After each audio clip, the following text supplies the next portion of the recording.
Alrighty, thanks, Rebecca. I would like to call this meeting to order. It is 6:01. Recording is on. Thank you, everybody, for joining us for a discussion on system change and how it relates to affordable housing, another in our series of education sessions for the CDA and for the Shorewood community as a whole. These have all been amazing and wonderful discussions. I've gone back and reviewed the notes and things, and it's been a journey for all of us, and there's a lot of great stuff that we've learned. So this one will be the same, and I think we'll really have a great presentation and great discussion. We are lucky to have Anna Simpson from WIDA with us to help facilitate the discussion and the presenters that we have. So I would like to give you a little bit of background on Anna, and then she will take it from there and take us through the discussion.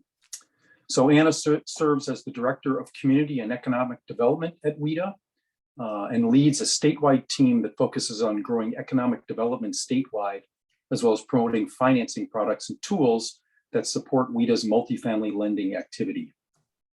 She has an extensive 25-year career in retail, business and corporate banking, insurance, and nonprofit management. And she serves on numerous boards and community associations to help expand business development, entrepreneurship, and wealth building opportunities for underserved and diverse populations. She currently sits on the board of directors of Temple Milwaukee and the advisory boards of La Casa de Esperanza and Family Services in Waukesha. Anna also serves on the Workplace Financial Literacy Committee on the Governor's Council for Financial Literacy. She's originally from New York City, yay, spent some time there, love New York, and has lived in Wisconsin for over 30 years. She and her husband, Shane, live in the city of Waukesha with their blended family of over 7 children. That must be fun. So with that, I'll turn it to Anna, and she can take us through the presentation, and we'll have discussion at the end. Thank you, Peter. And not over 7 children, 7 children. That's enough. And 1 grandchild. We just had our granddaughter 2 months ago, so that's exciting. But again, thank you, Peter, for the introduction. Also, thank you to Rebecca and the CDA team for inviting me back this time to moderate tonight's discussion. I'm very excited about spending some time with the gentlemen on the panel this evening. Their backgrounds and expertise in their respective industries, it's incredibly impressive. And personally, I'm looking forward to new learnings from our conversation. Tonight, I am joined by Sam Coleman, Frank Cumberbatch, and Kevin Newell. So kicking it off tonight is Kevin Newell. He will be the first presentation. Kevin Newell serves as founder and CEO of Royal Capital Group, a leading venture and holding company with a focus on urban development.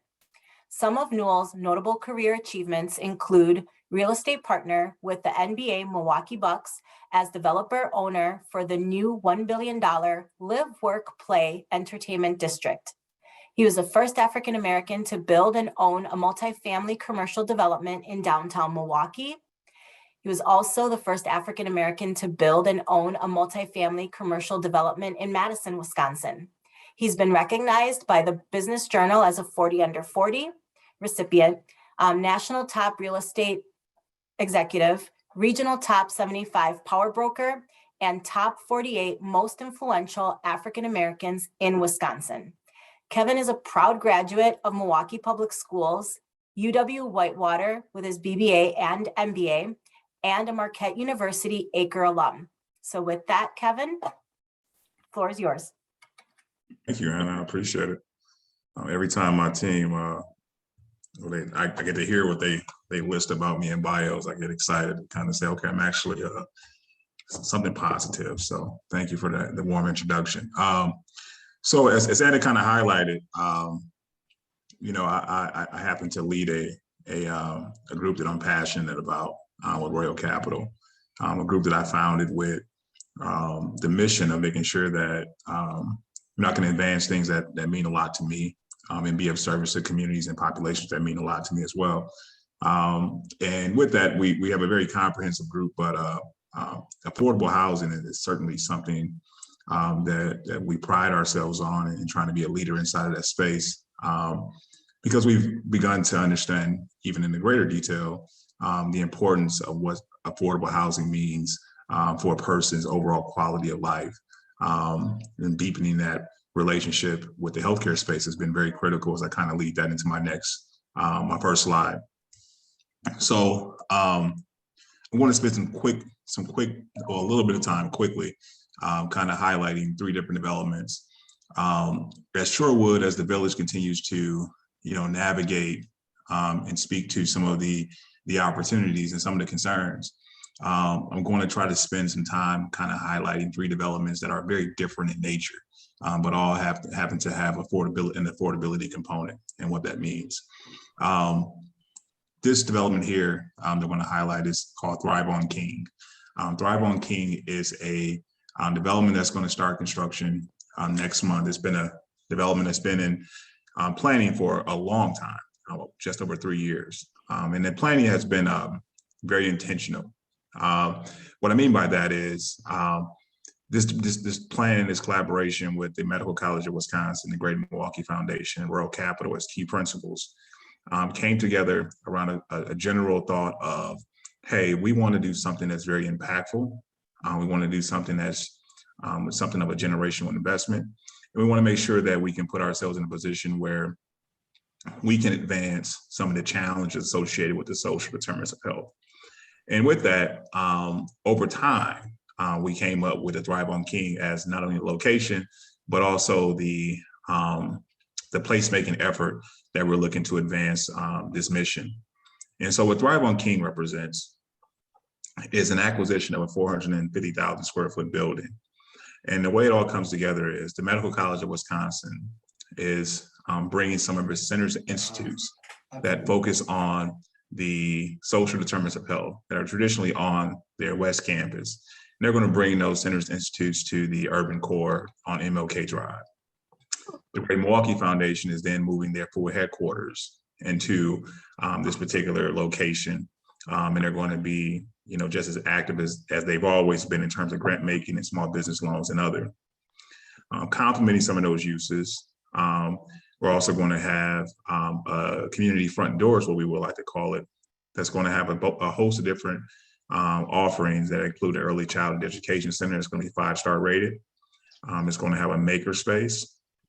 It's going to have food access space, where we're going to have small business vendors that can not only be participating in commerce, but also education, and a general convening space that's going to allow us to get together in our more traditional sense pre-COVID around education around high blood pressure and hypertension and all the other health disparities that face in certain communities.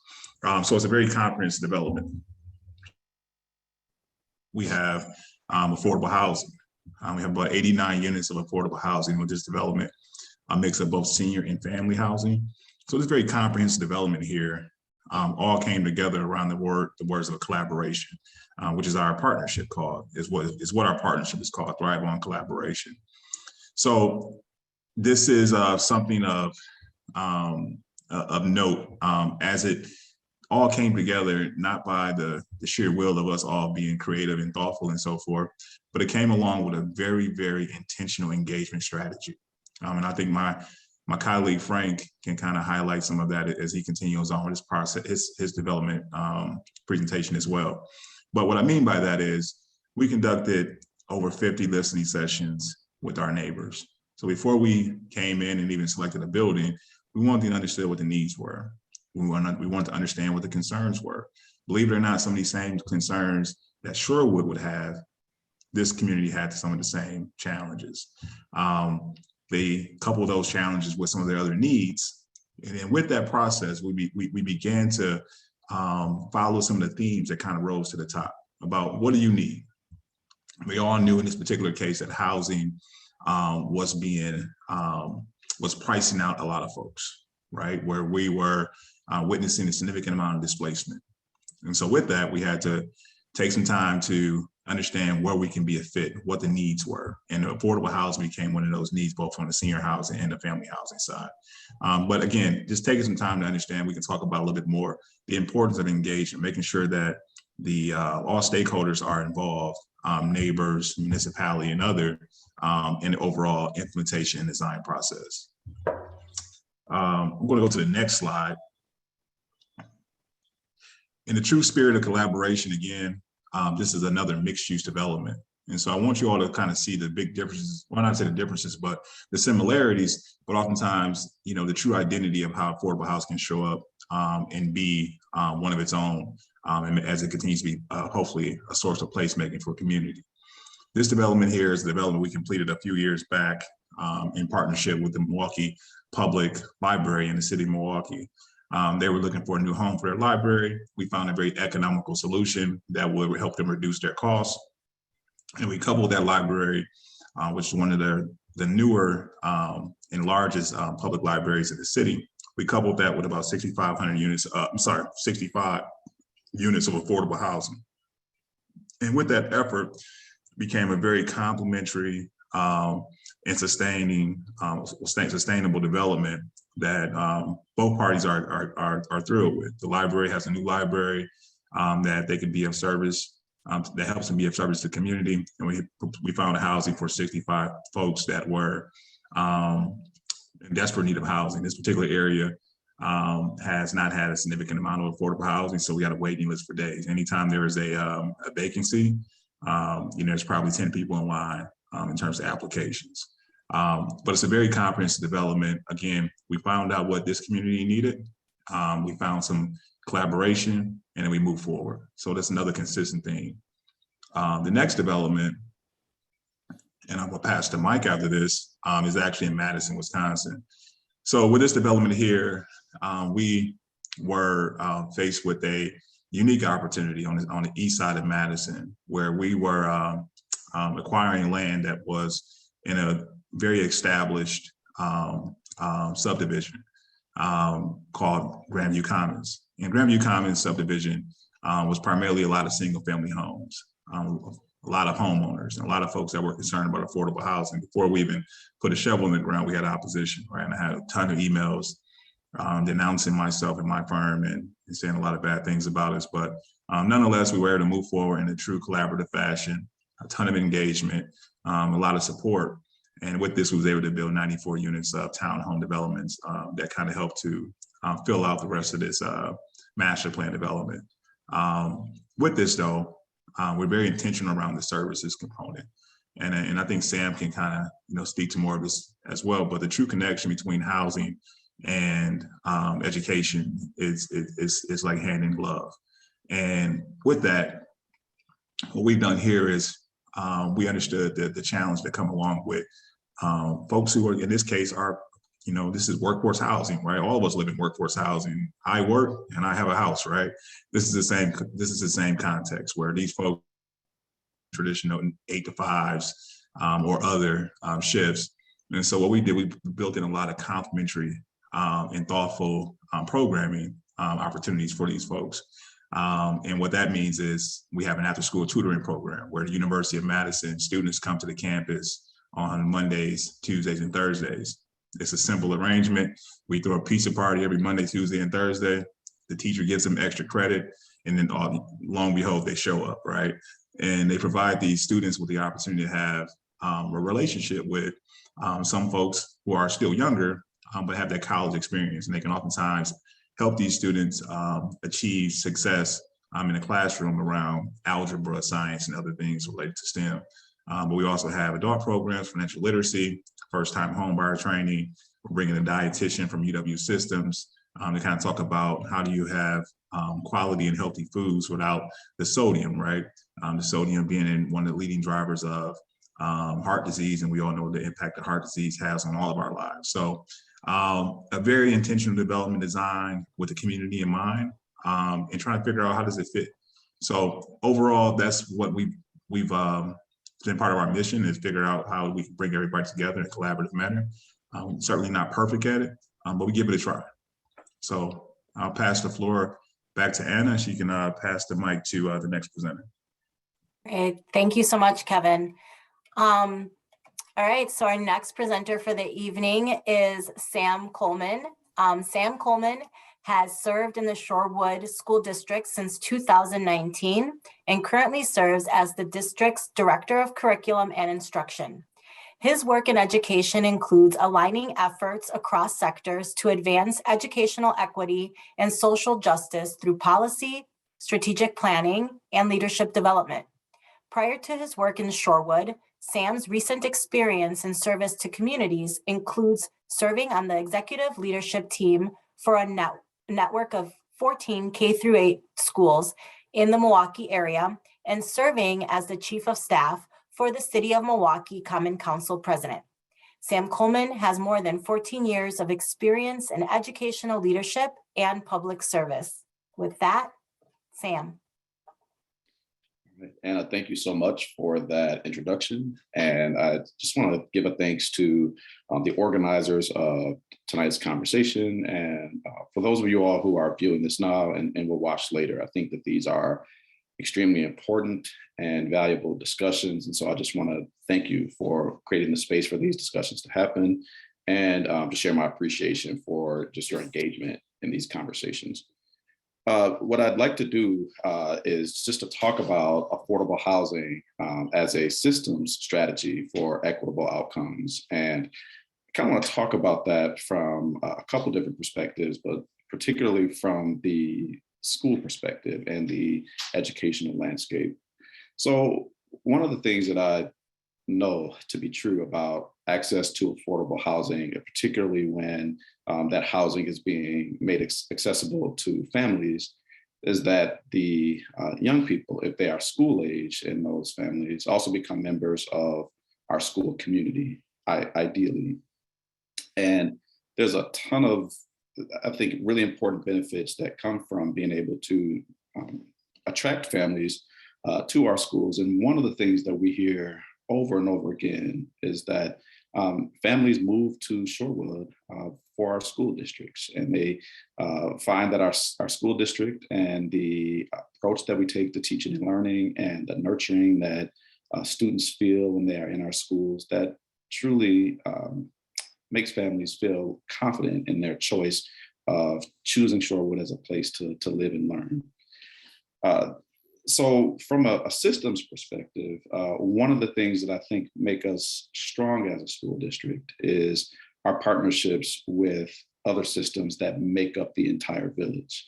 I've been thinking about the library and our police department and the North Shore Health Department, and just the services that are available in our community and the businesses that support our school through their generosity and their contributions to our efforts. And so there are many intersecting entities that kind of hold the wheel that makes up our school district in ways that truly strengthen what we're able to do in support of our students. And I think that one of the greatest benefits of having more affordable housing, particularly affordable housing that would be available to families, is that it would provide students from a range of backgrounds the opportunity to attend our public schools. And you know, I don't think about affordable housing in just the sense of maybe in apartment buildings, and that certainly is a concept of that, but I'm also thinking about duplex units and triplex units and making those affordable to families, where families are living in community and in the neighborhoods of our other families that call Shorewood home. So affordable housing, if we just kind of frame that in a few different ways, so it certainly could be through rental units in a building, but also could be units that are made available for rent through duplex units, triplex units, and the alike. So just what that means for families to be able to access housing that they can afford and still be able to provide healthy meals, still be able to enjoy the entertainment that might be available in our city and do the things that they enjoy and be able to afford to live in a safe community. There's so much value that comes with that. And later in this, in my presentation, I'll talk about income insecurity or income stability, and just, the reality that many families live where, a significant portion of their income, sometimes more than 70% of their income, is going just to housing needs and utilities. And so we're thinking about just what that does to limit the possibilities for families to be able to mobilize when just a small portion of their income that they have remaining is left after the majority of it is consumed by housing expenses. But the other thing is expanding access to quality educational opportunities for families who are choosing Shorewood as a place to live and learn is a deliberate strategy. It's a strategy to help break cycles of that income instability or socioeconomic insecurity. What that means is there are maybe families who maybe there aren't this is their first time at an opportunity for homeownership, or they want to save toward purchasing a home. And so being able to afford housing either through first-time home buyer opportunities or down payment assistance opportunities, or if they're currently renting but able to save more because of the rate that they're paying for rent, they have an opportunity to save toward purchasing. And that is a way to disrupt cycles of income insecurity and socioeconomic instability. I also think about the generational perpetuation of socioeconomic insecurities, where it's not just the family that we're thinking about right now that might be experiencing socioeconomic insecurity. And again, when I'm thinking about that, it's not that a family is living in poverty, is that a significant portion of their income is consumed with paying for housing and utilities and other associated costs, that there leaves very little room for saving, very little room for insurance, very little room to enjoy a quality of life. And so if we're able to disrupt that or offset that in practical ways, it allows then for those families to create opportunities for their children and their children's children and their children's children. And so maybe this will be the first time the family is in a situation to purchase a home. And maybe the first time students are saying that we were able to live in a home and call this home, and we could stay in this school district through graduation instead of being in a situation where they're renting for a couple of years here and then renting for a couple of years there, and then having to move around many times to different schools or school districts. And then the third point is if we make housing in Shorewood accessible for people who work in Shorewood, this strategy allows the people who serve children right now as teachers, as paraprofessionals, as counselors, maybe our food service staff and custodial staff, people who work in our district and are caring for young folks in our district right now, may have aspirations to become a part of the community in ways that they call Shorewood home. They live right here in the community where we're serving. And that's so valuable when I'm thinking about people being able to live in the community where they work and truly feel like they are part of that community and invested in that community in that way. And then going into just the last slide, I think not only will individuals and families who participate in affordable housing benefit, but I think Shorewood as a whole particularly benefits when, again, the people who work in Shorewood and who invest a huge amount of their time either learning in Shorewood or going to school in Shorewood could also live here and have an address here and say that this is a place that I find to be safe, that I find to be welcoming, and that I call home. That creates a strong community. And Shorewood is strong right now, as it is, certainly. And I just wonder, what does that strength look like when we become more diverse in identity and experience and even employment. When we think about the people who call Shorewood home, what does that diversity look like across our work and career experiences? I also think that this systemic approach toward making housing available, it also enriches a community with character and substance. I remember growing up, and I lived in Milwaukee growing up, and my teacher lived 2 blocks away from me. And so just knowing what that meant for me as a young person, that my teacher was a member of my community, and I would see my teacher and her husband running on the track field at Rufus King. I lived right across the street from Rufus King. And so, or in the grocery store. So just that sense of community that is accomplished when you see those familiar faces. And I don't know, some teachers might say, I do not want to see my students in the store. But no, I'm kidding. I think it's an amazing thing to like be at maybe Metro Market and you're shopping for dinner and you're bumping into families that you love and have relationships with. And then also, I think that it allows opportunities for people who serve in our schools to also live in the community. Now, just one other piece before I kind of finish this is I think the systems approach is, again, that there are many interested parties when we think about affordable housing.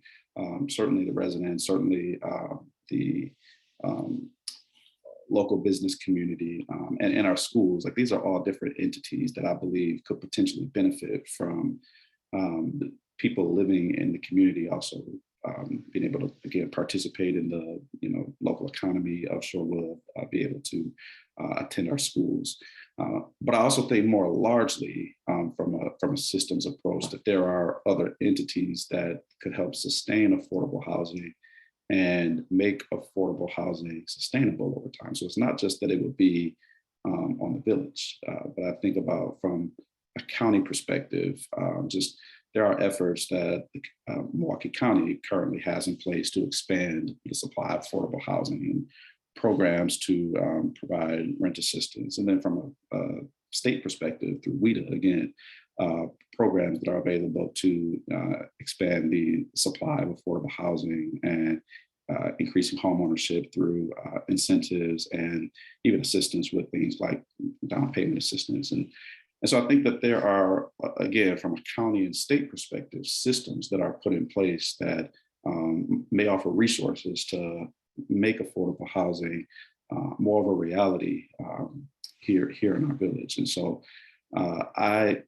when I think about what is necessary to truly expand affordable housing, I don't see a pathway forward in that without the participation of municipal government and without the participation and the support of the village. And so there are very few instances where privatized organizations can incentivize and maybe contribute to affordable housing. But I often see where this is successful in communities is when the local municipality and leadership that is elected to strategize the plans for that community, when there's an investment from that governing body and a commitment from that governing body, that type of investment and commitment and participation being led locally also signals and cues the true commitment that that community has to affordable housing.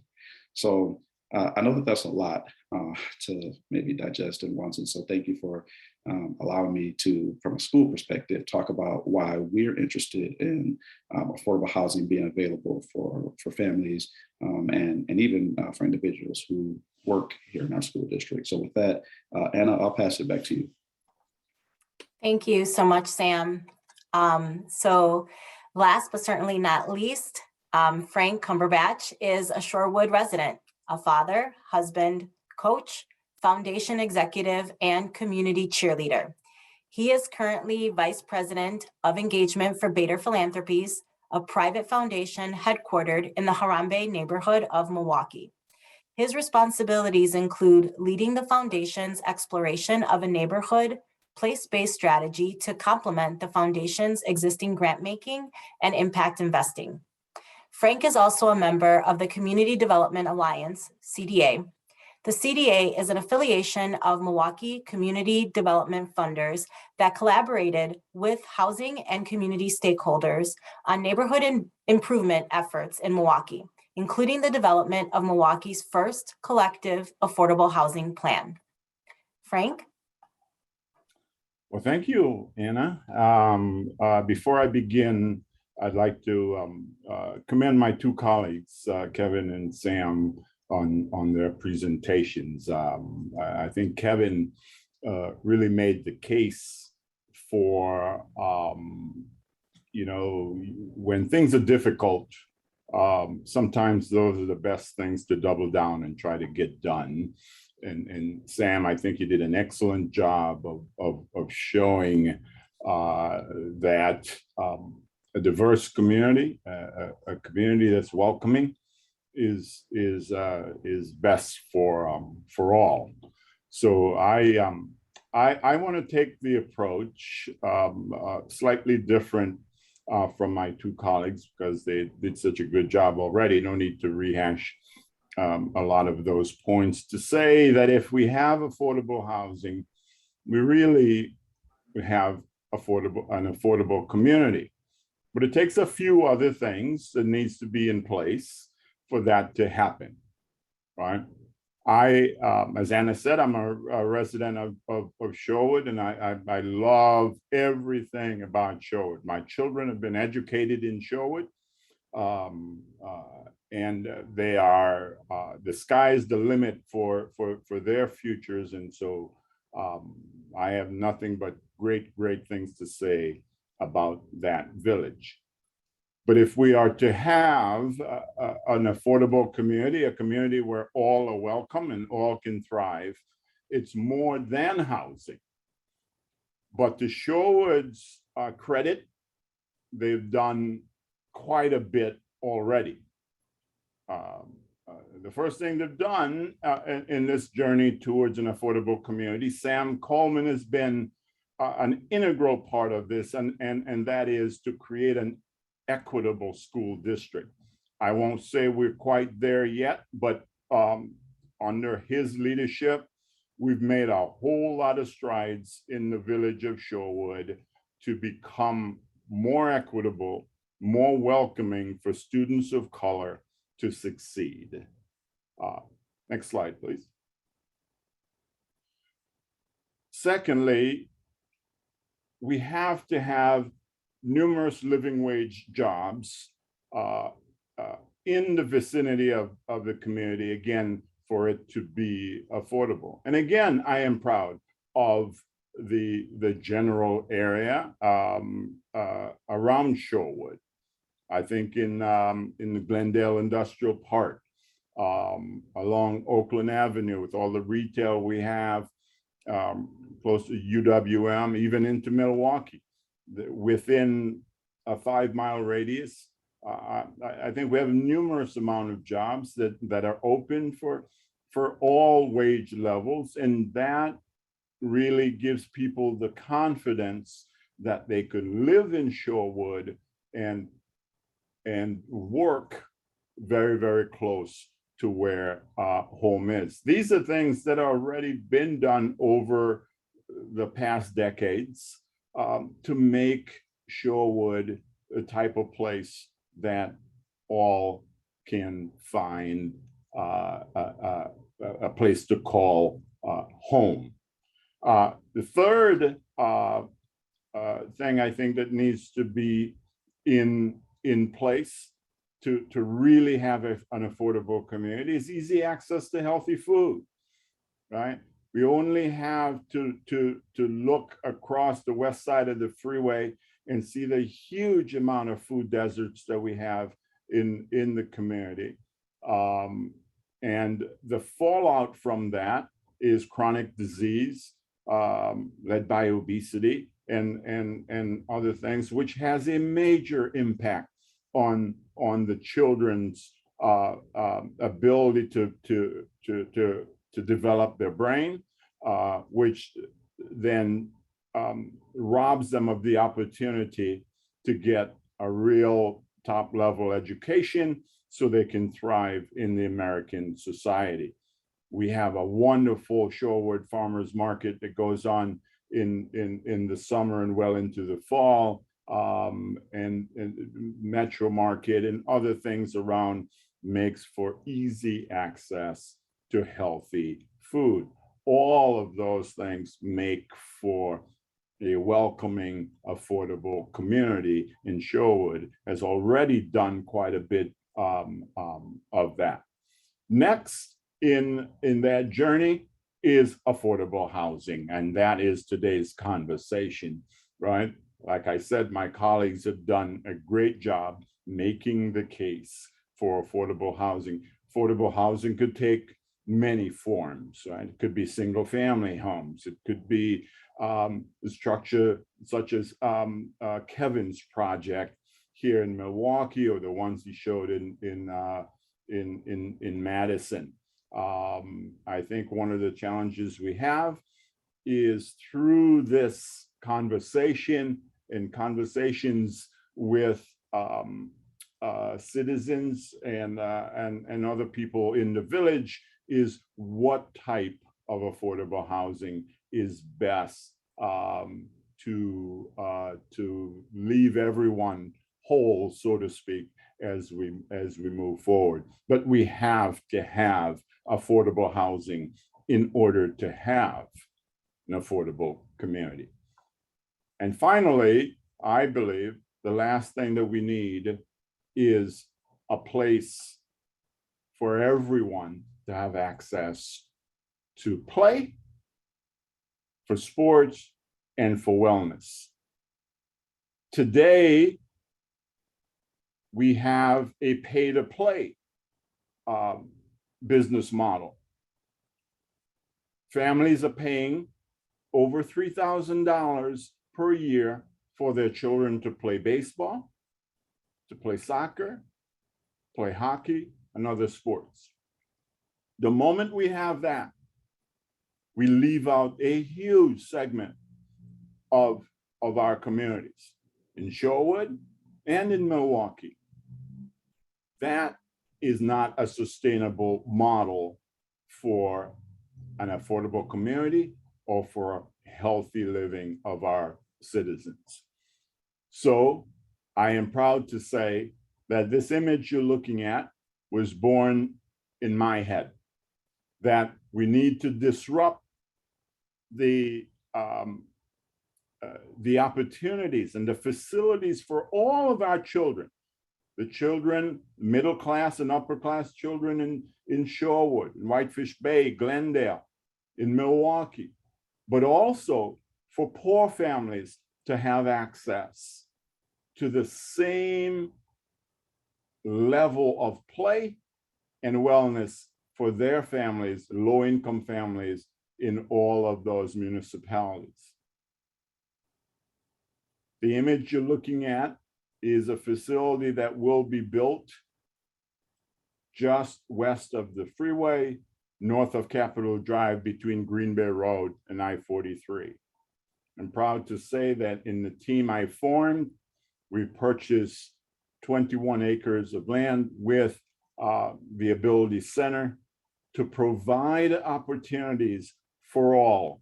And what I mean by opportunities for all, it's opportunities for the children, for seniors, and for people with disabilities. Go to the next slide, please.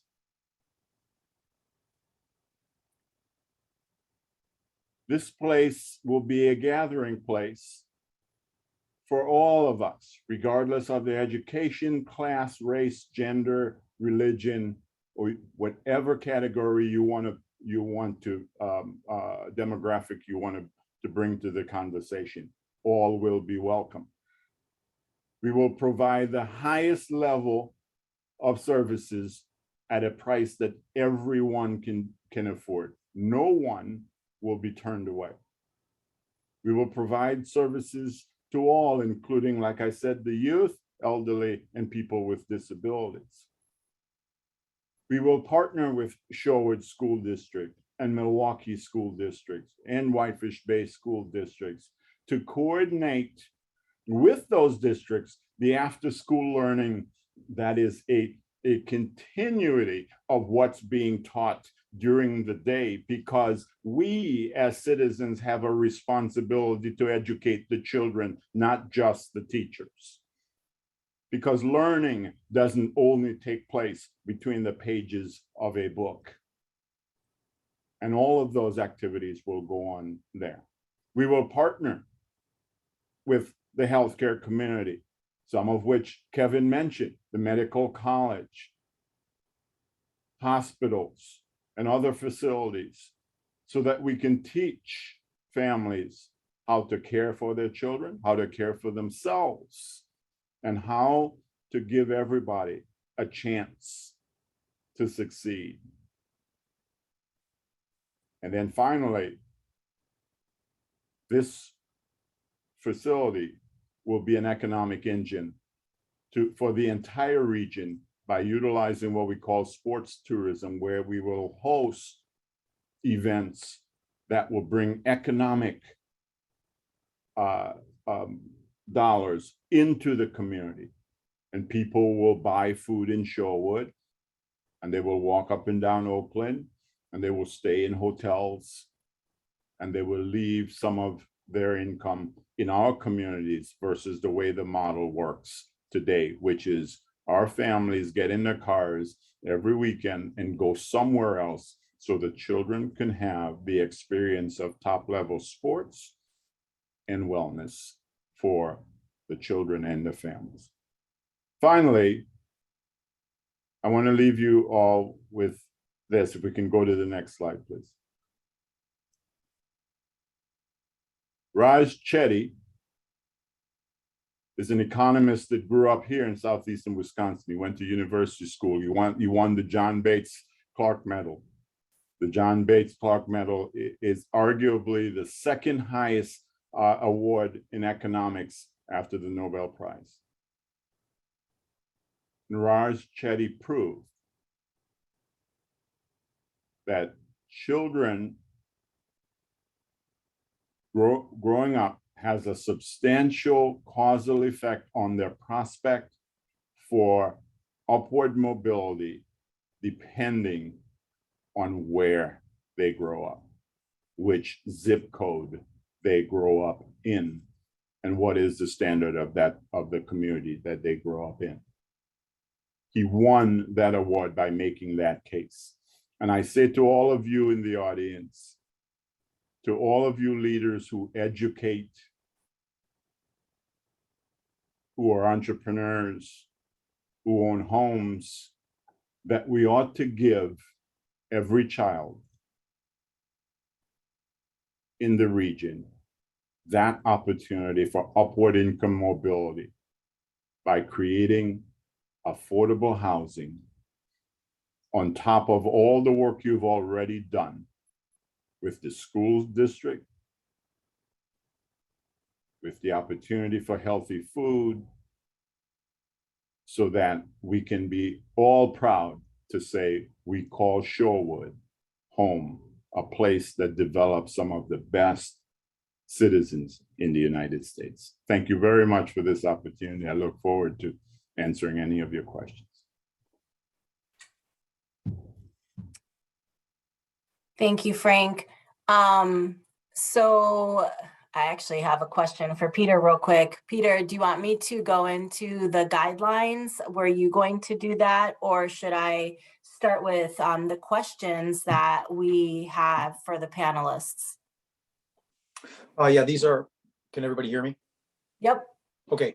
Anna, thanks. Yeah, just touching on the guidelines, same guidelines we've had in the past. Again, we're going to try to, obviously there'll be likely a lot of conversation. We have some questions already, so we want to make sure we can move through things.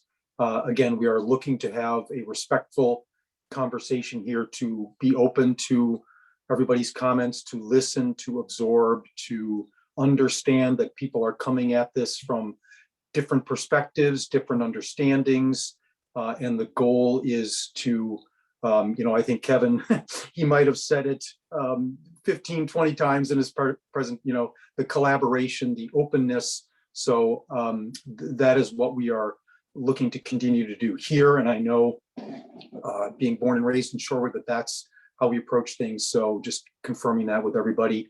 The I statements focusing on sort of your question, your perspective. Again, the respectful comment. The chatting, I think we're controlling some of the volume here. So just everybody kind of be respectful. If you're not going on, just try not to talk or make sure anything's going in the background. And then the thing I don't really ever want to talk about, but if something did happen, we would certainly look to bring the conversation back to, again, respectful and everybody able to listen and learn and absorb. So with that, I'll go back to you, Anna. Thank you. Thank you, Peter. So with that, and I don't know if we're going to continue to share the screen or if we want to highlight the panelists, up to you, Peter. But we're going to go ahead and jump into the questions that we had preset for the panelists. And then after that portion, we'll move to questions coming from the participants on the call, if that sounds all right to everyone. All right, so Frank, you were on the last panel discussion that I was on. So I think we'll start with you, and then Kevin and Sam, if you want to also add to Frank's thoughts on this question. But during the last CDA meeting, there was discussion that was focused around the people when we talk about affordable housing. So continuing in that vein, can we talk about what affordable housing looks like in your experience? Who are the people? Who are the community members that benefit from affordable housing? And who are the faces that residents should see when they're thinking about affordable housing? What a great question. Yes, it is about people. But as in so many things in our society, as soon as that term is mentioned, our minds go to, these are minorities, these are unskilled people, these are people who may not know how to keep a home. You know, people start to think about things like, well, if we bring affordable housing, does that mean we have to bring more police officers? And nothing could be more further from the truth. The people who seek out affordable housing are those same people who are seeking a future for their children. They're working people. Sometimes they have 2, 3 jobs. They're people who want the top education for their children, and they do their best to find that education for their children. They're people who bring a perspective on life and community and art and sports and a myriad of things that make great communities that may be slightly different from a community that's made up of just one class of people, let's say. So I think the picture of who would be customers, for the want of a better word, of affordable housing, they look like our society, our community. Some are white, some are people of color, some have resources, but in order to make those resources stretch for all the needs of the families, the percentage that goes to rent or mortgage may not meet the threshold of a place like Shorewood. But I think there are people that we ought to welcome into any community because they bring such a richness of many things, the culture, their talents, their passion, you name it. They bring it to affordable housing. And the percentage that may meet that stereotype is when you look at it over a continuum, they don't really diverge too much from the percentage from the greater community. Because in every community, we have people who do things that that may make it necessary to have folks such as law enforcement and other things into the community. So I think, to answer your question, in one sentence, they reflect and build upon the community that we really, really should want. Thank you. I'll jump to Sam. You know, Frank, you touched on the students, right? The access to educational opportunities for, you know, that are equitable for residents of Shorewood. So, you know, touching on that, Sam, maybe if you want to add to that, and then Kevin, if you just want to jump right in, and just from your experience about, you know, you talked about workforce housing in Madison, right? And what does that look like? Because many times, and our next question touches on that, what we interchange terminology, right? So from that perspective, what does affordable housing look like? So Sam, you first.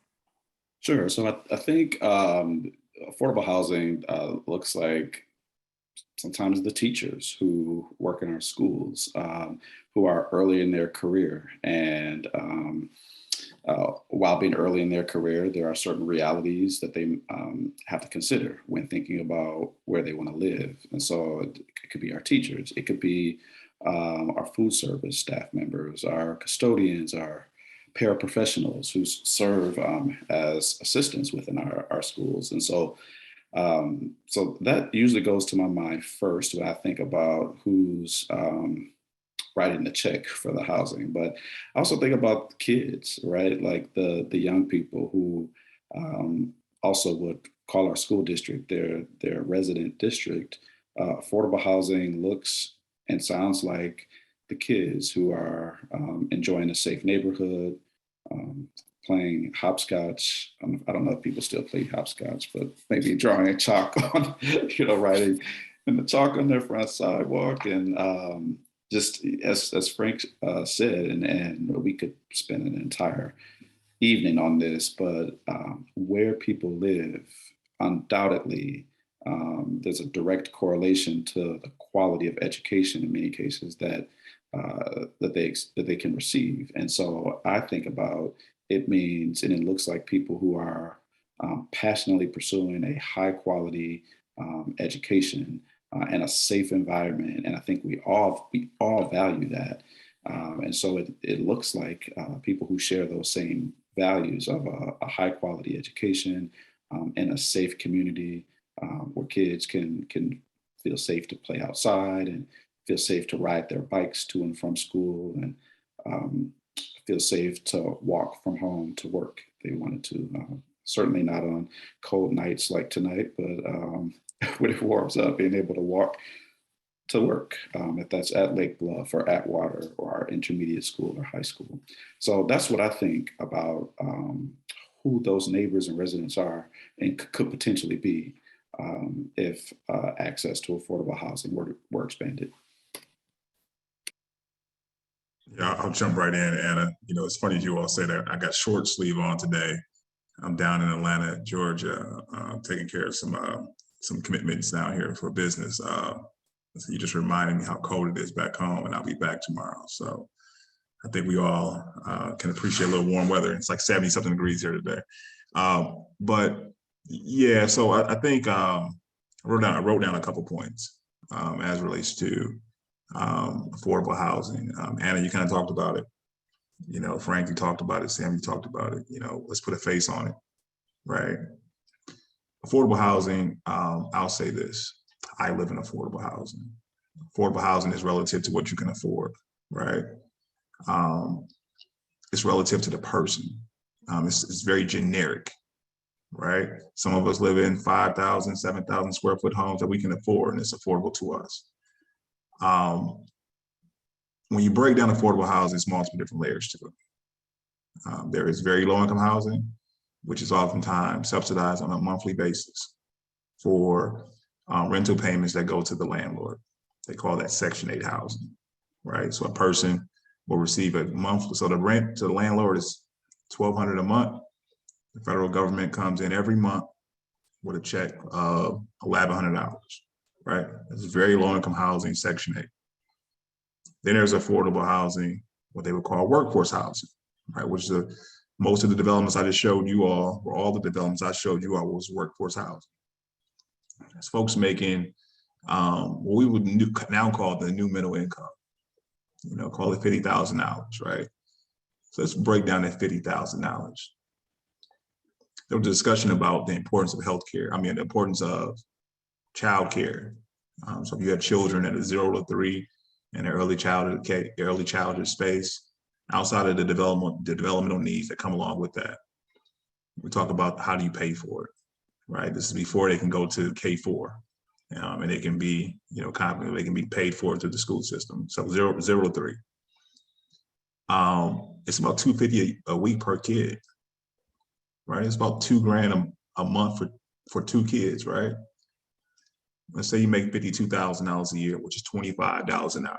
So far above that minimum wage that everybody's pushing for, which is 15. It's $25 an hour. 2,080 hours, we do the math, 2,080 hours times $25 an hour is $52,000. And let's say that person is in a 25% tax bracket. It's about $39,000 annually. They take home about $3,200 a month after taxes. $2,000 is going out the door because this person decided to want to have 2 kids, not 3, not 4, just 2, right? This individual is left with $1,200, right? And this is assuming a single parent household. You can play with the math and you probably still won't get any more favorable, right? So $1,200, nobody's talked about car payments, insurance. Nobody's talked about, anything related to other living expenses. But these are people that are of service for us in our school districts. They're paramedics, they're cops, they're firefighters. The list can go on and on about who fits into that particular demographic. And so when I hear the apprehension about the community of stakeholders looking to provide, again, affordable to them housing, I try to get back to the principles of let's put a face on it and let's figure out why we should be objecting to finding affordable housing to them, right? When we have that breakdown and we have a system that is not supportive of providing affordable housing to them, it's a compounding issue that can go all the way back to poor health outcomes, poor life expectancy. So what that basically means is if an individual is under a significant amount of stress, right, the likelihood that they'll die from stroke, high blood pressure, and other factors is significantly higher. And there's a study both on the medical side and on the municipal side around basic income, right? Whether you agree with basic income or not, it's a matter of the outcomes. And so right now there's a medical study going on by the Medical College of Wisconsin led by a guy named Dr. Leonard Getty, which is basically saying, hey, I as an MD know that stress, no matter your demographics, ethnicity, or another, is such a huge contributing factor towards the quality of health for so many of us. The higher the stress, the poorer the outcomes. And so what they've done is they created a study that basically says, hey, let's just infuse into a household $1,000. Let's take a core set of 500 people that are low income, right? Give them $1,000 extra. No strings attached, no direction. Just give it to them. Let's monitor 2 things. Let's monitor what they spend the money on. You go look at any study from here to the studies done in California. 98% of those studies are going towards items not including alcohol, cigarette purchases, and other. But what it is going into is, what is leading into is there to monitor the stress levels associated with the individual's overall quality health and say, wow, infusing $1,000 into this household has led to overall better quality of health and outcomes for this individual because stress levels have went down, right? And if I'm a doctor that's monitoring, stress as a leading indicator of so many of our heart diseases and other, then I know that economic positioning is so important. Guess what we can do as a community to help alleviate that stress? Provide affordable housing. So rather than having an individual having to stretch the dollar to pay $2,200 a month, which they can't afford because they make $50,000 a year, how about we support the tools that are out there in the community so their rent is $1,200 instead of $2,000. And guess what? We just provided them a $1,000 difference, which we just went through the exercise of saying it lead to better health outcomes. So it's much more significant than what we like to pontificate about and have our opinions about. We're all entitled to opinions, but what we're not entitled to is our opinions about the facts. We can't have our own facts. So I'm very passionate about it because I think it's a very important component of how we build community together. I understand all the concerns. I do believe that collaboration is a new form of innovation. But in order for us to get there, be comprehensive in our thought process and be willing to learn new things and put ourselves in a position where we can honestly and frankly say what we believe, but also look at the realities in total context. So that's my piece on that. Thank you, Kevin. Couple things. While you're wearing your short sleeve shirt, your polo, I don't know if you can tell behind me, but it is snowing. So definitely jealous. And I wanted to comment, I really do appreciate your breakdown and example of someone that's earning $52,000 a year. I know for a fact that an EMT starts off making less than the goal minimum wage. So less than $15 an hour is what an EMT makes. So again, I often think about those professions where they are essential to our communities, right? But, do they even then have the ability to live in our communities because of what they're paid, right? And you can argue that they should be paid more or not, but again, going back to just that diversity of who lives and works and plays in our communities, just that importance, right? And that's an example because it surprised me. When I learned what EMTs made, I was shocked. And firefighters too, like shocked. So I appreciated that example. Kevin, I'm gonna stick with you as we move to our next question, because you talked about some of the differences in the true definition of affordable housing. So moving on to the next question. Some advocates have conflated affordable and workforce housing. So that is combining homelessness, low income, middle class needs together. Does such an approach sufficiently address the complexities of the debate, or are communities more successful when they address these issues separately?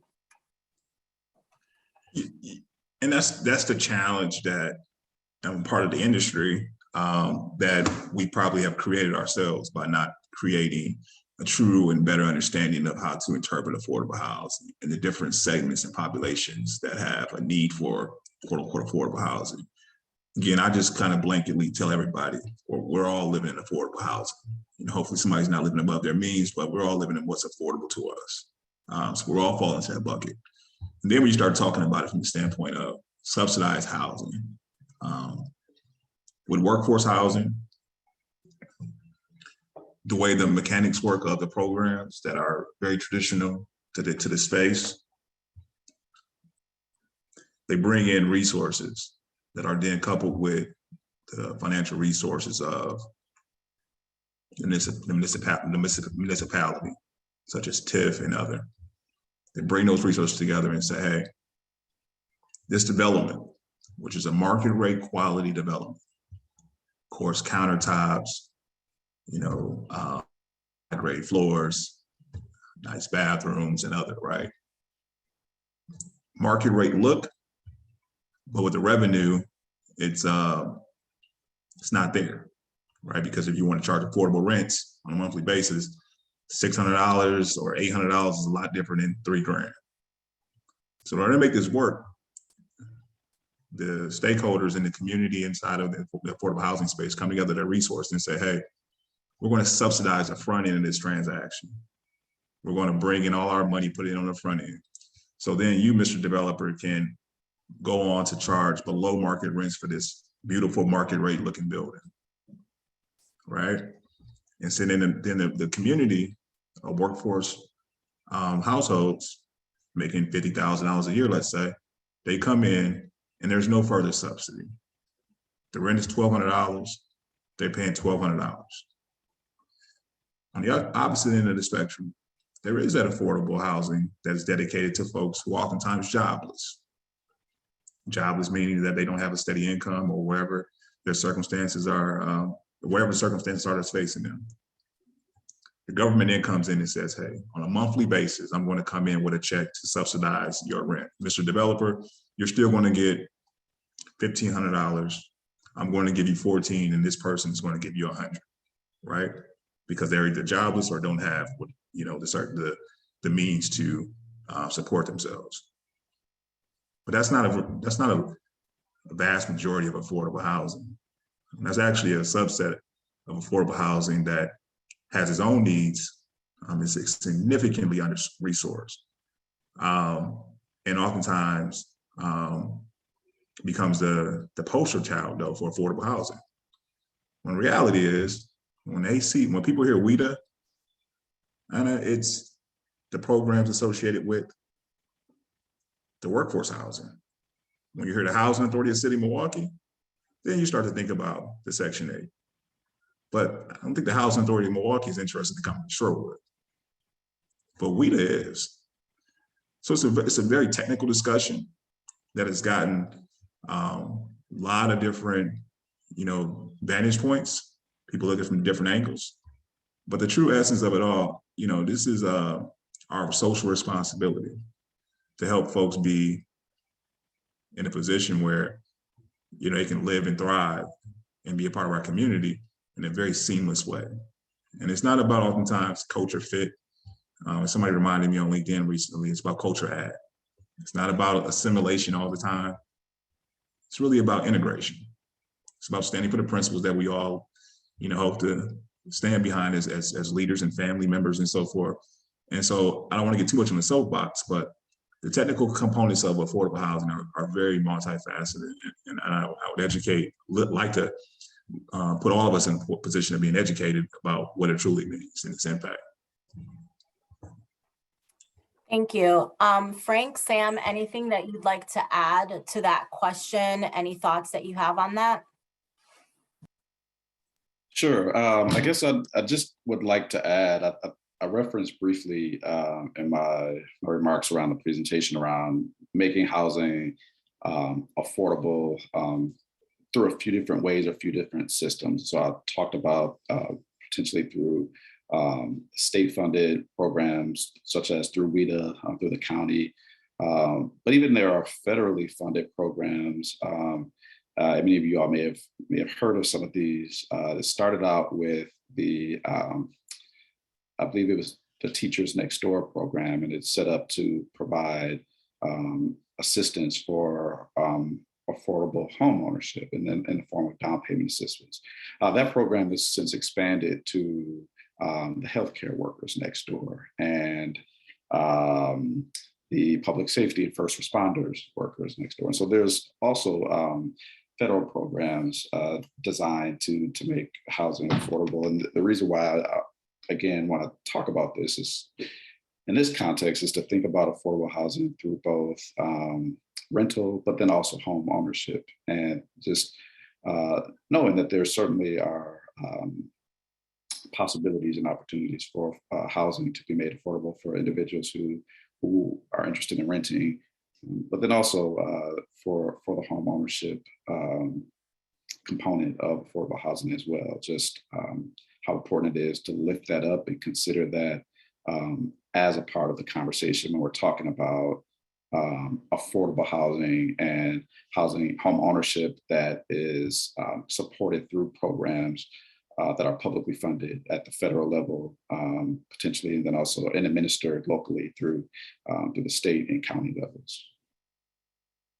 Frank, I'll kick it to you. Yeah, the only thing I'd like to add again is to support Kevin's point on, these folks are our heroes we're talking about.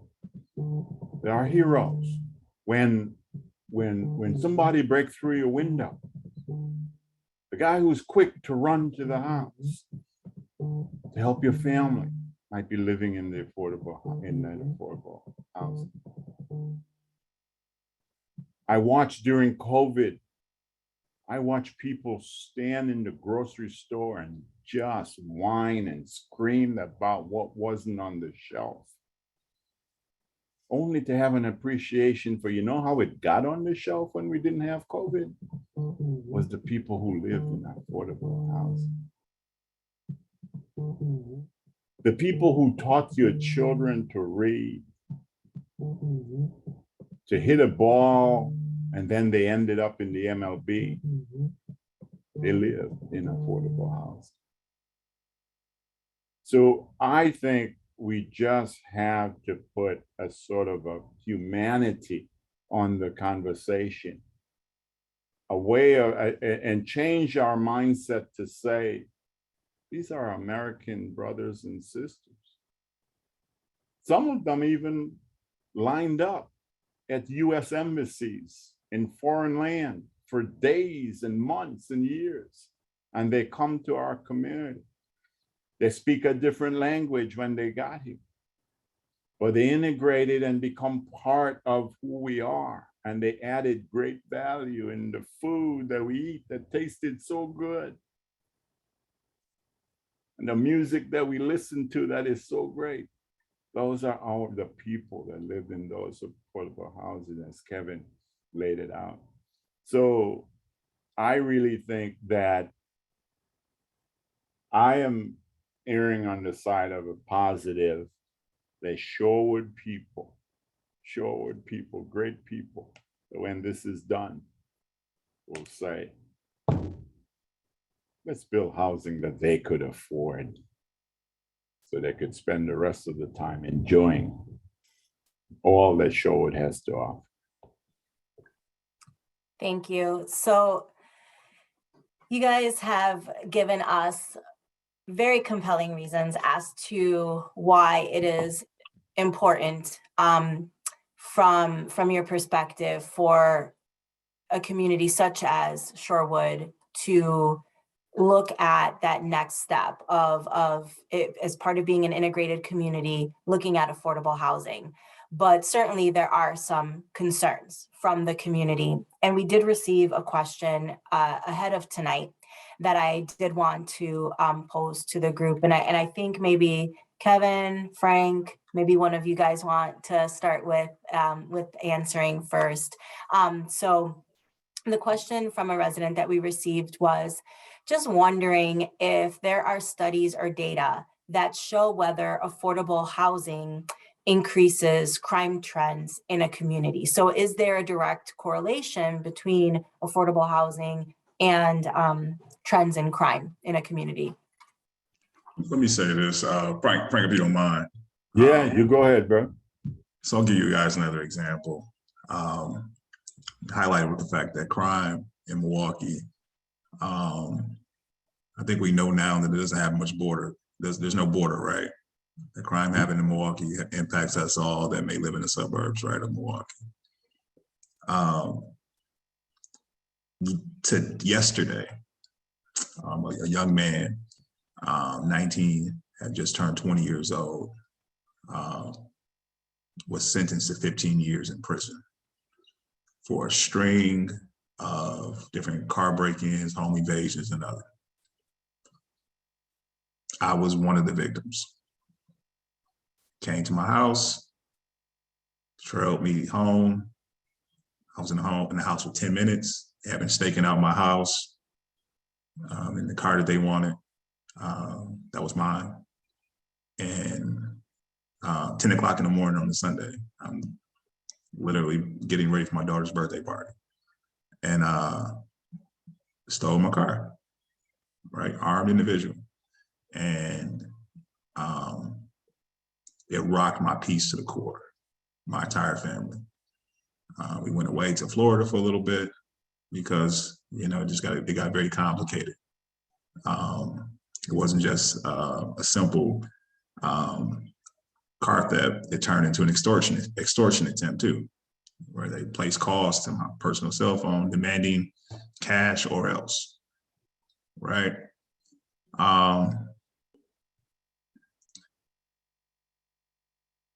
This crazy thing about it is the empathy that I have for the young man.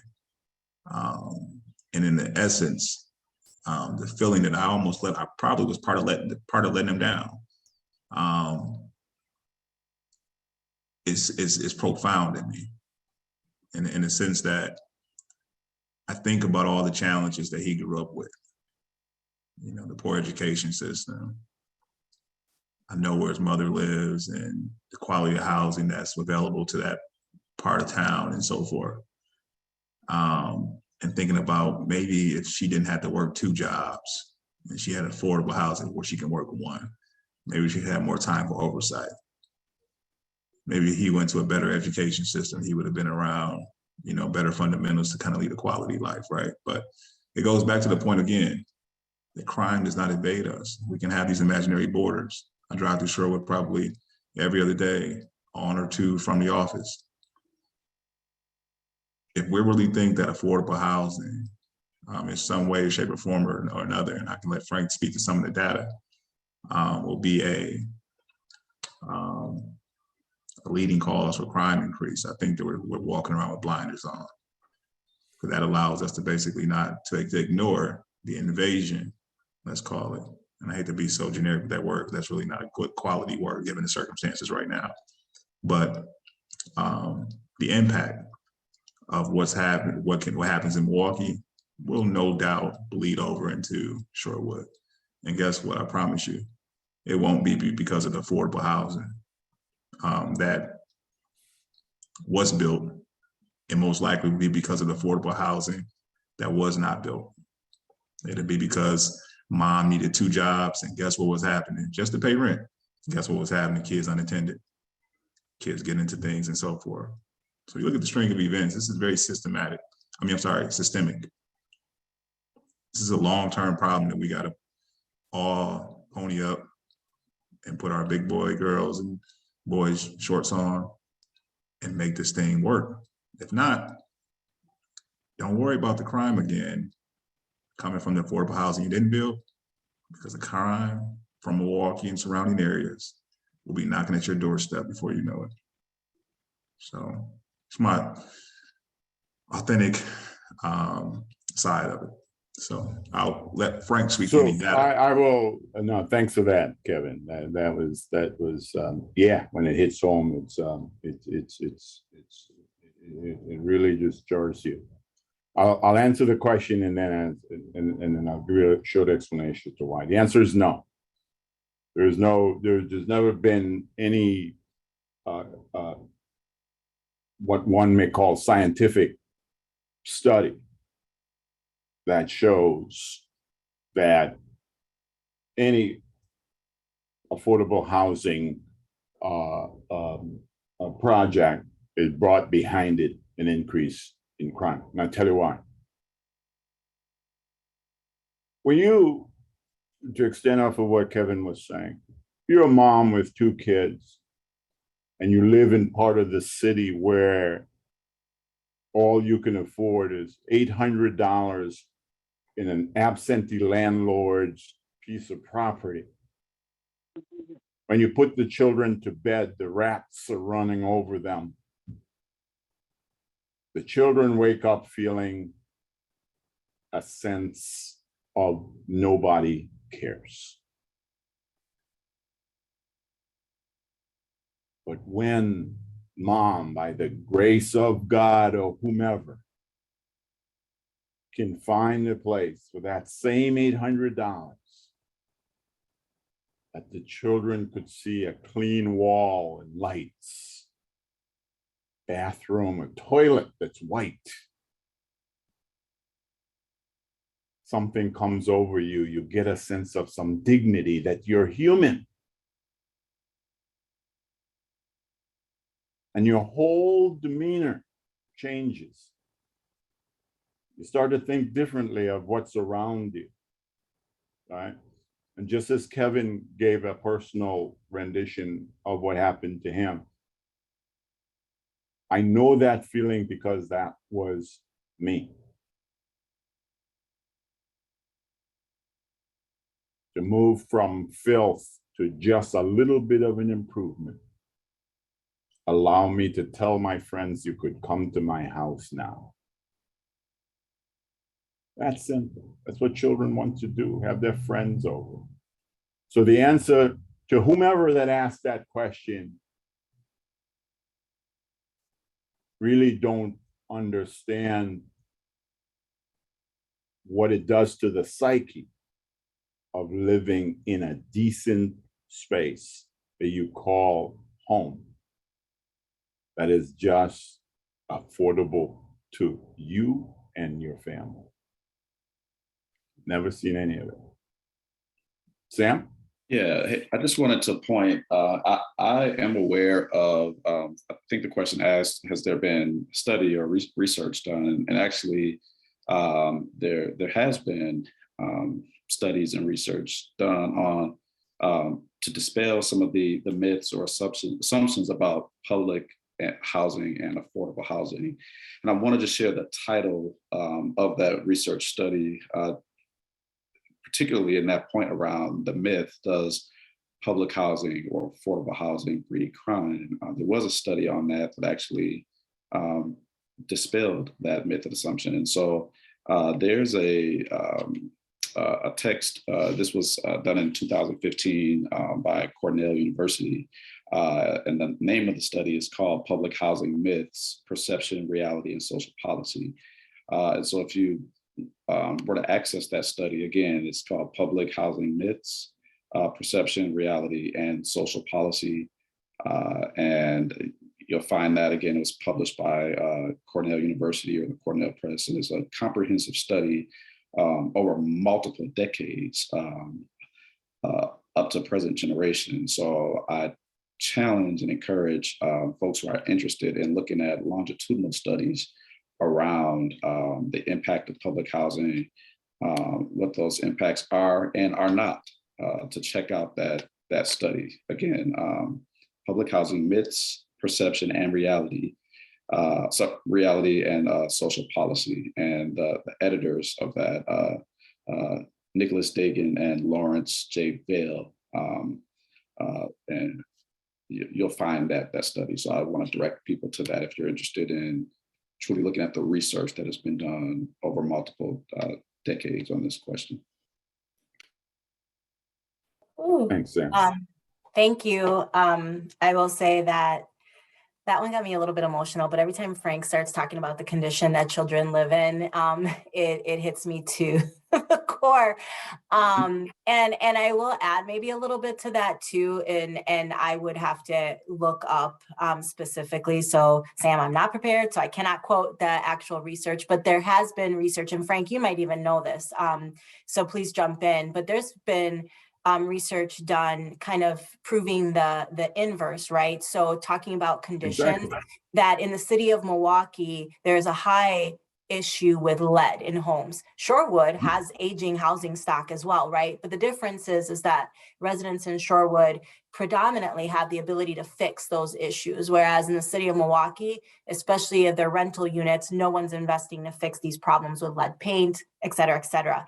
If research has been done to show for folks that are incarcerated, there is a high number of people that are in prison that have high lead levels in their bloodstreams. So Absolutely. I'll let you do, kind of the correlation. And again, Frank, I think you might even be able to quote some of those studies, but some of the inverse, right, outcomes have been studied as well, that when affordable, safe housing isn't provided in communities, and Kevin, to your point, that, a lot of times crime doesn't have borders. We have borders, geographic borders, but crime doesn't necessarily say like, whoop, I'm no longer in Milwaukee, can't cross, that street, right?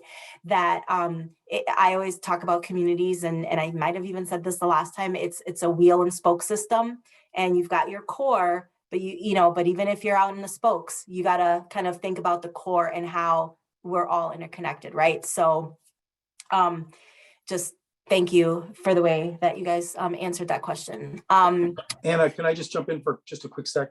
Yes, please do. I would just like, again, your responses were awesome. I just want to thank the person that asked that question, because as we've been saying, we do want to have a fulsome conversation, open, transparent conversation about this. And so we know there are concerns out there. That's exactly what we need to talk about. So again, thank you for asking that. I hope we get more of that. We get people comfortable saying, this is what what we need people to do is tell us what they really are thinking. Because if we don't do that, then I'm going to go back to Kevin's collaboration. We cannot have collaboration if people aren't comfortable speaking their truth. So what we're trying to do as the CDA is build that environment. So we've been asking for it. So someone asked that question. They asked it in a way that was, I thought, very nice to try to, make it digestible. But again, all I want to say is thank you to whoever did that, because I think that's an important part of our dialogue. Peter, you're so right. It is really, really important for people to ask these questions, because without asking the question, you don't get to the point of learning that the scientists have heard the questions many times and have provided the studies to support or dispel. The fact that you dispel the question doesn't mean that anybody really thinks that the question was out of place. I thought the question was really very much placed, because it allows for the empathy. It allows for that growth mindset to take place, right? Because if I always try to give, I say, power to every wealthy person in America. That we all aspire to that. But while the pendulum may be swinging for any individual towards wealth, it is so good to open your heart and understand the plight of where the pendulum has swung the other way. That is when we start to really make community, right? Is when you understand who you are, but your heart and your mind is so wide open that you're trying your best to understand those who are not. And I am hoping that that's what that person asking that question is really trying to learn. So thank you for clarifying that. Yes, thank you, Frank, and thank you, Peter. I wholeheartedly agree that we absolutely have to listen to all concerns in order to get to the point where we are able to, be transparent and authentic in our collaboration. So yes, thank you for that. All right, so we have about 15 more minutes, and I want to make sure that we are allowing space for folks on the call to ask some questions. So I'm going to ask one more question of the panel. I'm going to ask that you keep your responses really brief And so that way we can move on to some of our community members that have questions. I see 2 hands raised, so want to make sure we get to them. So how might and can villages in the position of Shorewood create policies that address the scarcity in affordable housing? I'll make it 45 seconds. A lot of things you can do. I'll give a list. You can go on offense, acquire land on behalf of the village, and then impose minimum affordability requirements, such as saying, hey, 20% of your units in this building, no matter what you build, need to be designated at a certain affordable housing level, incomes that are at 50,000 or less, 75,000 or less, whatever the case may be. They would call that a land use restriction agreement. You can also leverage your other financial programs such as TIF as a incentive to incentivize individuals to come in and partner with and collaborate with the municipality, the village, around producing affordable housing in some capacity. You can create a land trust. So instead of if there are some houses that maybe the owner fell on some hard times, so instead of that home falling into foreclosure, maybe the community can put that in a trust, and then wrap that around with some policy that the prices on those homes don't increase any more than some small percentage. So you keep it affordable, and you maintain that affordability of that stock, because that thing could have either fallen into the wrong hands or whatever the case may be, and you keep the integrity of the neighborhood intact, but you then keep those homes in such a way that it's welcoming for those who could. It will always be affordable. So I'll stop there, and maybe Sam has a Thank point you. you can add to. Yeah, just one real quick. I know that the village has a home loan program that has been suspended, and so I think one of the things that the village can do is potentially revisit that program that has been suspended, and maybe have some discussion around ways to restructure that so that its intended use can be honored again for conversions to triplexes, duplexes, and then also for possible home ownership. So I think looking at that suspended home loan program and exploring possible ways to restructure that is something that could be done as well. Okay, thank you so much. All right, so moving on to some questions from the participants. Nacindia Johnson, you've had your hand raised for quite a while. Would you unmute yourself and ask your question, please? Hi, it's not much of a question, but I do want to say, most of my relatives, and I have a friend who also lives in Brown Deer, and I've been to her low income assistance apartment, and I noticed some things there that I want to bring up, but I want to take it back to, I think low income housing has really disabled and really hurt Black people in many ways, especially if you look on the north side of Milwaukee. It has not helped. It has not helped. It has disabled people from not getting a job, not getting a high paying job. And I do think Black people are capable of having whatever they want. And I live in Shorewood.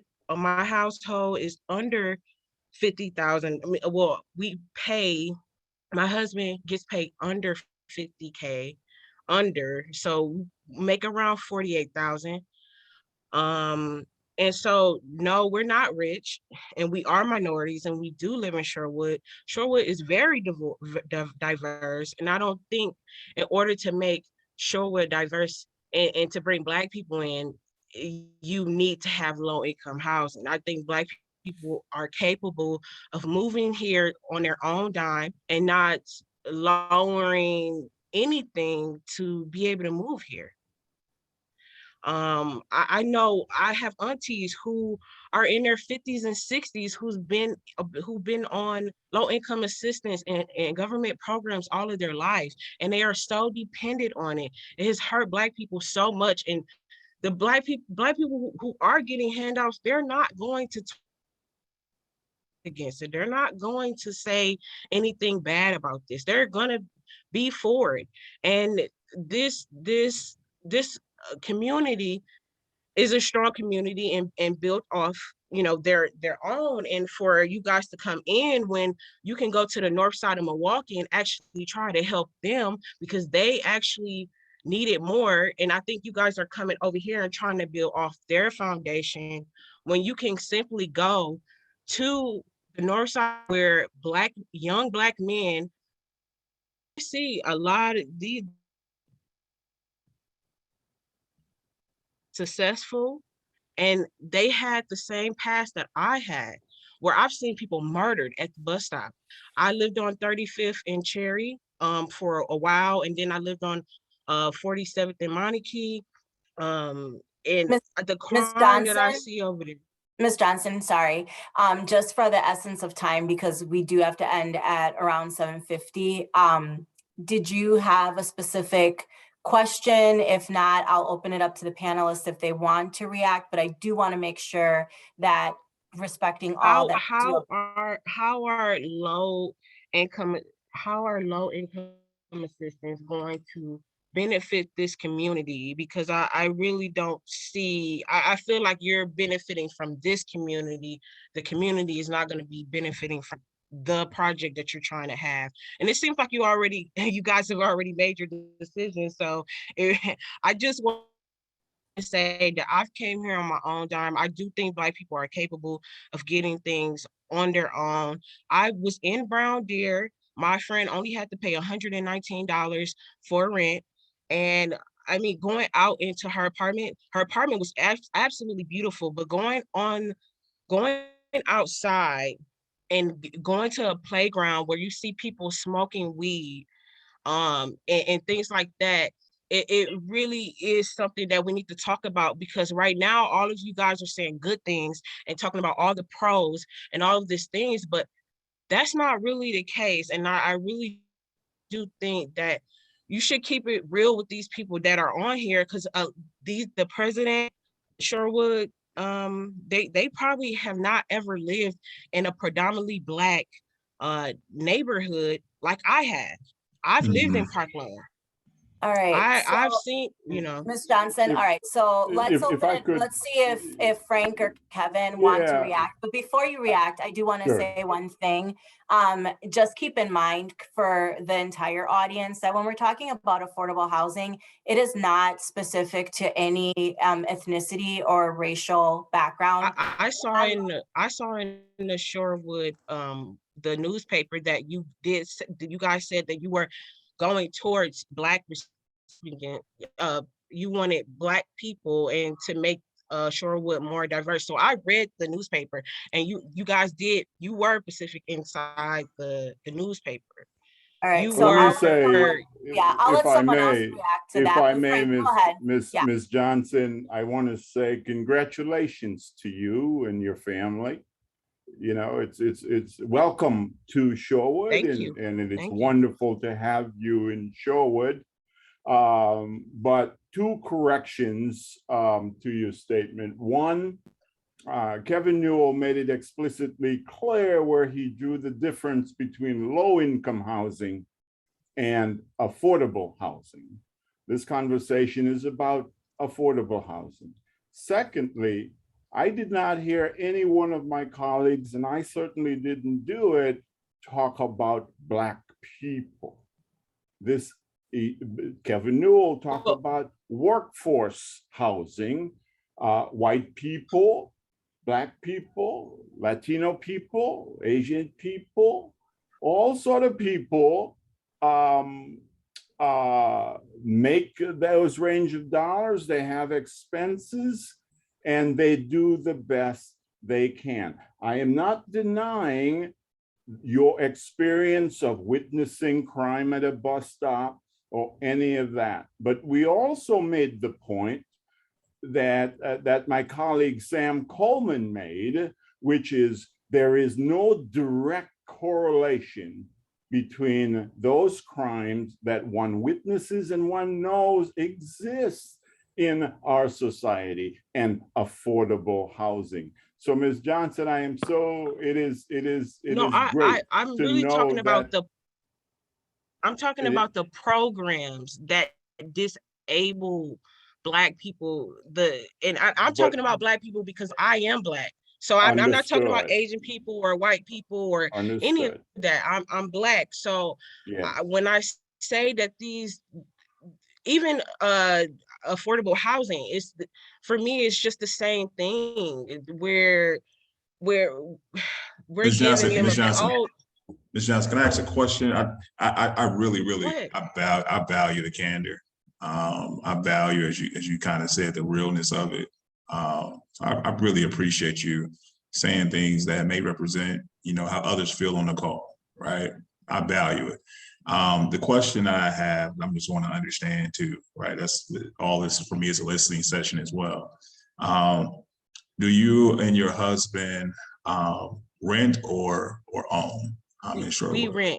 We rent. Okay. The So houses in let me, Shorewood are, I just want to continue on, if I may. So my hypothesis is, based upon the anecdotal perspective that you provided, is that your rent is equivalent to affordable housing. And would also say, Mrs. Johnson, that you speak of value add. I would assume that you're a value add to this community. I believe that you would say that you've been a value add to Shorewood and that you and your family. No, I am. I know I am.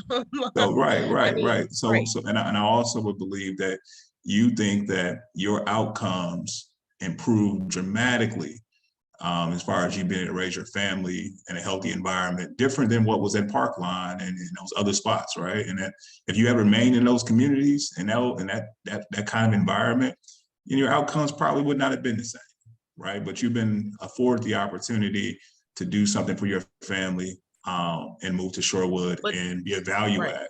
So, but I think what the clear line is that I don't debate any of that. I think that you're a tremendous value add. I think that you have the grit and the gumption to make things happen, as evident as you speak on this call today. All the things we just talked about, I believe. But again, we talked about having opinions and facts and how we can't have our own facts. The fact is, you're living in what would be qualified as affordable housing. I have renters that probably pay $300 to $400 a month more than you in our portfolio. So I'm assuming that you pay, 30% of your husband's income, probably $800 to $1,000 a month, right? No, we pay almost it with including all the expenses of paying for trash, water, electric, and our rent and our parking space. Oh, I'm sorry. I was just saying that we pay almost around $2,000, almost $1,800 to $2,000, and what's sad about that? Given that your husband makes a decent salary at $48,000 a month, and you guys are paying $2,000 a month, and then his take home was probably $36,000 a month. And the general rule of affordability, it's typically stated that you should be paying no more than 30% of your income, right? So you're all in a position right now where you're spending over 30% of your income, and it's truly putting you all in a position where you should have more leftover cash at the end of the month. Right. The value of this program is really for people like you and your family, where we say, hey, she's a tremendous value add. Her and her husband done everything right. They've taken a great amount of time to raise their kids right. Why does she have to pay $2,000 a month? Let's put her in an affordable housing. Let's put her in a single family home. Let's put her in a 3-bedroom apartment building wherever. But instead of making her pay $2,000 a month, how about we come together and help her family pay $1,000 a month? So she can have $1,000 to, as Frank highlighted, enjoy all that comes along with Shorewood, right? So when we're thinking about affordable housing, we're thinking about you. We're thinking about how can we make your quality of life better? And people who work hard and commit just like you. I love that. And I just don't want to go backwards. Because I've been through a lot to get to Shorewood. A lot. And I know you guys have I know you guys have grown up in Milwaukee too and been through things, but it is way worse. I mean, I've been through a lot, and I just don't want to go back. I don't want programs that are gonna, disable people that are capable and able to have high paying jobs. But from what you said, it doesn't sound like it's low income assistance, but I felt like it was the same thing. I honestly did. Because it sounds the same, and from what you guys were saying, it sounds like a mixed income building. I just want to make sure and clarify that it's not what I think it is, because I was honestly pissed. I'm like, I just moved here. I paid $1,500 just in deposit just to move here, and that's not even paying for my keys. I had to pay $1,100 plus for my keys to get it. So I just hope that it's Johnson, if we can just take a pause, because I do want to get to another question, but I will say I would invite you to continue on in these conversations, continue to learn more, because just like you just added, there are differences, and it is about more of that inclusivity and that mixed use. So I do encourage you to continue to reach out to folks on the CDA and learn more, because I do think that you'll be pleasant.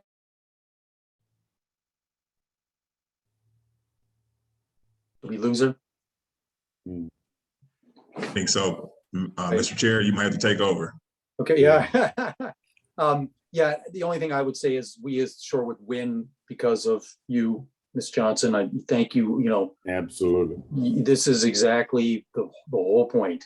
So thank you for your question. I think Anna's back now. I think your screen just froze for a little bit. You had mentioned one other person had their hand up, and so I wanted Ms.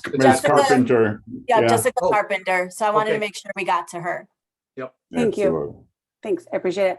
I just had a couple of questions actually for Kevin about the developments that he was talking about in the beginning of the presentation. Mostly in particular, the development on King, because you guys reused a historic building in that instance. And I think that's something, so I have like a couple of questions. One, I think that's something that's really important to Shorewood residents, is maintaining the charm of the community. And that's something I think, kudos to you and being able to use an existing historic building and bring that back to life. But I just want to understand, and you mentioned it a little bit in the land use, but what percentage of all of those developments were affordable housing? And maybe you can just talk a little bit more about how that all happened. Those are obviously much bigger scale developments than what would happen in Shorewood. We are, we have a much smaller pot of money than some of the numbers I saw there, but that one especially seems to be a little bit more relevant to our community just because of the historic nature of the building. Yeah, so the developments that we talked that I ran through quickly range from 20% market rate, 80% affordable, and I think one of them was probably a little bit more market rate, but probably was closer to like 60% affordable still. Don't let anybody tell you there's like a set rule about what the percentages need to be. that's the point of the collaboration. You had to figure out what the needs are of your community. There are models out here that have the ability to do as little as 20%, right? So if you got a, 50 unit building, you got 10 units that are affordable, right? Which every little bit is helping, right? Every little bit helps. You got some developments that are 100%. And so you can kind of pick the range that makes the most sense for your community, both socially and economically. In terms of the overall beautification of a previously underutilized asset in the community, that was part of our mission. We wanted to come in and be catalytic and take some eyesores away and bring economic development and so forth, bring jobs and all that good stuff. So Shorewood has the ability to do whatever meets the mission or objective. And that can be, again, as low as 20% and still take advantage of some of these different programs. Okay, thank you. And then I forgot one other part of my question, which was, what were the physical size of the units? Because as Sam Coleman was talking about, one of the things we do really want to target is families and be able to get them into Shorewood. So to be able to use our school system. So how, what size? Because I think if we're, looking at affordable units that are 1 bedroom, that's obviously really difficult for a family to be in. So, were you specific about the unit size as well? So that deal that we're sticking with that same deal. It ranges because we have some senior housing in there that has 1 bedrooms, but it has family units that are large as 4 bedrooms as well. And that's what that community needed. We did a needs assessment, market study, and all that kind of stuff. This was the area of the city that was witnessing significant displacement because of all the investment going on with the arena, downtown, and other. And so we needed to come in with an aggressive push towards affordability and kind of ensuring that we have, a place for people to stay in the community. But we also, those rental size for the size of those units, can be 1,500 square feet, right? We're also building a lot of townhomes now in our portfolio where, those units are, 1,200, 1,300, 1,500 square feet. That's one of our primary products right now. It's cost effective, as well as having that private entry, private walk up, limited corridors. It just adds a lot of value to the overall, this is mine type of a feel. And so we've been really targeting a lot of that, and I can definitely share more about some of those projects. The one in Madison is that type of product where it's 94 townhomes with private garages and so forth.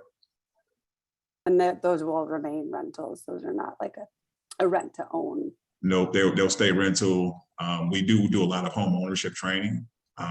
We love the idea of you coming here, providing taking advantage of some good quality housing and then working with you over time. We have another program called Isusu that we work with Dash. It's just got recently recognized as a unicorn $1 billion valuation out of New York. They're coming in and doing is basically helping individuals that are on rent or in rental programs. It's called rental housing. And then usually, you don't get any kind of credit boost for paying rent. We're working with them on a program that allows for the renters to actually have their rent show up on their credit report with no negative effects. And then that allows them to build up their credit even more and show sustainability to the bank that I've been paying a rent of $1,300 for the past 2 years. I think I'm ready for that mortgage just $1,100. So it's a lot of different. This is really a family network of solution-oriented people. This community isn't a villain, and I say community meaning all of us. Anna, Sam, Frank, all of us who are trying to push for affordable housing. We're not the villain. We really are solution-oriented folks just trying to think about it holistically. So long story short, that's the answer to that question. All right. I appreciate it too, Mrs. Carpenter. Thank you. Thanks for answering. So this has been great. I'm gonna start wrapping us up. I appreciate first and foremost CDA and the Village of Shorewood for convening us all together to have these discussions. Thank you to Sam, Frank and Kevin for being the panelists for tonight's discussion, to community members that have, voiced questions and concerns, appreciation to you as well. Loved hearing about, Kevin's properties and learning more about what affordable housing can look like and who it serves. Hearing from Frank about, what does access look like and what does building an affordable community look like, and really what are the next steps for Shorewood. And Sam, great nuggets. And I'm going to repeat the study that you mentioned, just because I'm definitely going to be looking it up. So for anybody else that is a nerd and wants to learn more, it's a longitudinal study by Cornell University, Public Housing Myths, Perception, Reality, and Social Policy. I really do encourage folks to continue to reach out to us and learn more about what affordable housing is. And I really commend the Village of Shorewood for creating this space so that there is collaboration and feedback and community as you kind of explore what your next steps are. So the Village is going to continue updating the public on progress of discussion through public meetings, et cetera. Peter, Rebecca, I don't know if you want to share more about that, but again, thank you for inviting us in to participate in this discussion. Yeah, Anna, thank you. We will definitely get people. We have the website where we're having all this information in the conversation, so we'll remind people where that is. I just want to thank you for your facilitation, your time, your energy, your wisdom. This was a great conversation, and you made it, took us through it. So I have lots of questions. I think good ones just to make me smarter. So I think I'm going to be reaching out to people after this to continue to learn and understand. But again, thank you so much for taking us through this, and thank you everybody for participating. As we've said, we are doing this all together. We are following this path. I really feel good about how we're approaching it so far. I feel like we are being respectful. I always, I can't help it, but I think back to school. I'm sorry. I was just going to end by saying, we're all taught to be kind in school. We talk about kindness, and I don't mean to preach, but I feel like that is lost sometimes. But I feel like I am Shorewood. Shorewood has always been kind. I've seen amazing kindness in Shorewood, and I think if we just keep that in mind, I think we get to a good place that we all are proud of. And the only other thing I will say is, you've all talked about the benefits to the people that are taking advantage of the affordable housing. I don't really look at it that way. I look at it as we as the community are benefiting by having them, by making that part of our community. It makes us better, smarter, just so much better. So this is an imperative to me to keep Shorewood what it has been and what we want it to be moving forward. So again, thank you everybody for your time. And if anybody has any questions that weren't answered, or they were nervous about putting it out in front of everybody, pass those to me. I'm happy to take them and try to find answers for them. Again, dialogue, transparency is essential, and that's what we're trying to do. So again, thank you, everybody. Thank you all. All right. Thanks. Good night, everybody. Good night, Good everyone. night. Thanks, Sam. Thank you. Yep.